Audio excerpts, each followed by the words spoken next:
What's up, you guys? Marty Schwartz here with Marty Music. Thanks for hanging out. We're going to break down a little Hendrix modal concept lesson that I think will really help your playing, your soloing, and your way around the neck. So let's get to it. Check it out.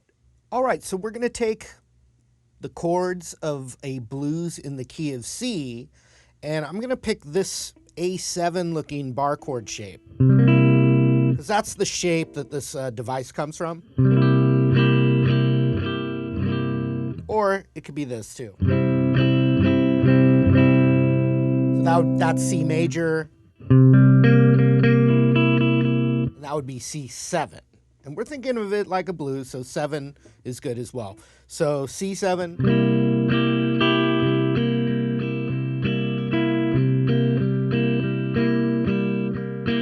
And then the 4 chord is F7 up here. So that's the 8th fret A string root back to the 1 chord, original, C7, and then a G7, 10th fret A string, and then F7, 8th fret, and then the 1 chord again. So that's what I was playing in the intro, but the device itself, it's definitely a Hendrix thing that you hear in some of his solos, but there's a lot of different ways to approach it. So if you see this, then you can see the top 2 strings of it, right? So now instead we're visualizing that chord, but we're not going to play it. We're visualizing it and then playing around the ideas of it. So we can, that's like the concept, but we're going to start with that note and that note.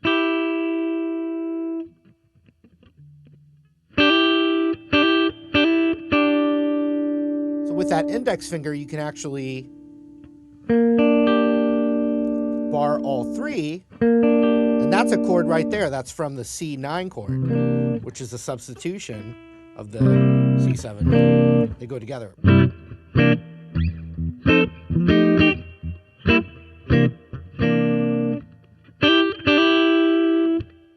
So you can do a thing where you're barring that, and then you can hammer that B string.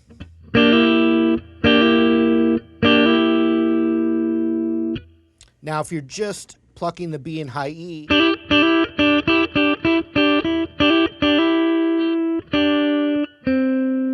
then that ring finger can go down to that root right there, which is on the G string.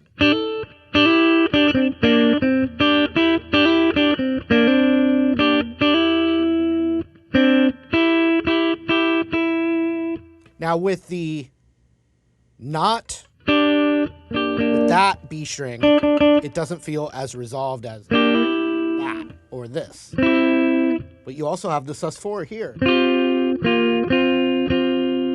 You also have what would be called the 13 right here. And then that's just the straight 7 right there. So you also have that. And then you also have just individual notes, and we're just going to really just look at the G, B, and high E string as the device, but visualizing that A string root.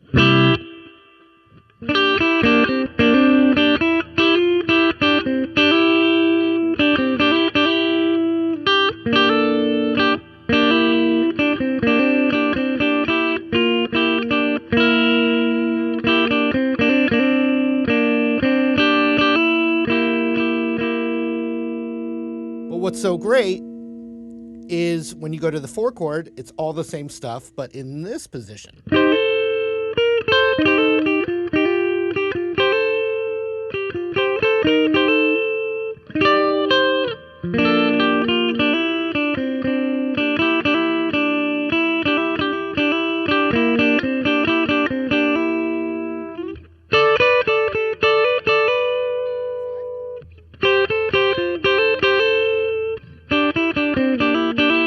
So let me show you that motif, which is definitely Hendrix. That. And I think it's not that difficult. So I'm plucking the B and high E string, I'm covering that 3rd fret. So that's just off on the B string, 5th fret. Then I'm hitting the G string. And then back. When I'm hitting the G string, I'm not really trying to do a chord. I'm mostly just hitting the G string. So on the B string, just add that high E.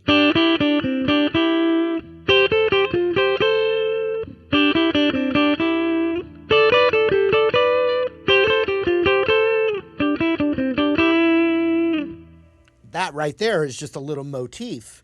Now, if it's a blues in C, you can surely play, don't call me Shirley, but you can surely play the C blues scale over the whole thing as a solo. You don't have to play, I do get the question a lot, do I have to change scales with each chord? In the blues, if it's the blues and the one chord is C, you can play the C minor pentatonic over the whole progression.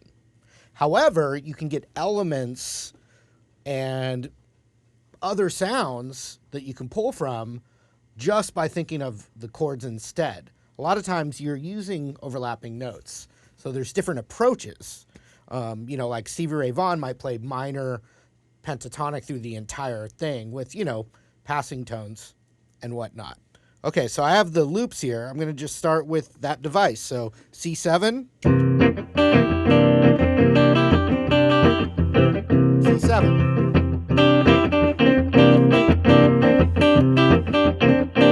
Now F.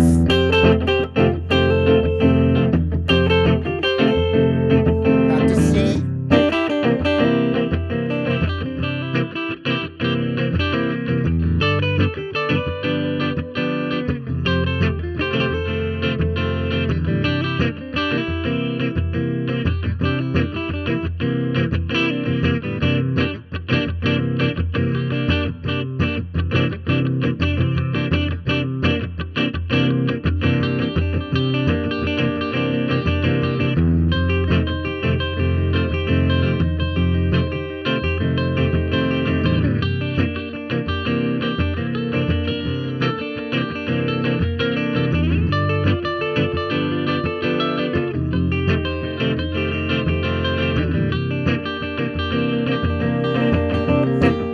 Blues scale over the whole thing.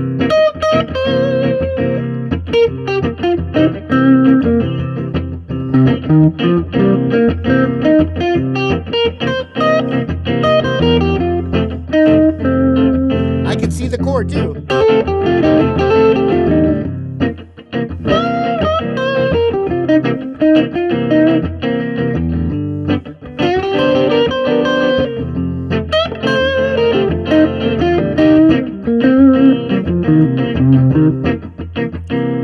Now just the device.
All right, hope you guys enjoyed the lesson. Thank you again for hanging out. If you haven't yet, I appreciate you subscribing and also checking the links below.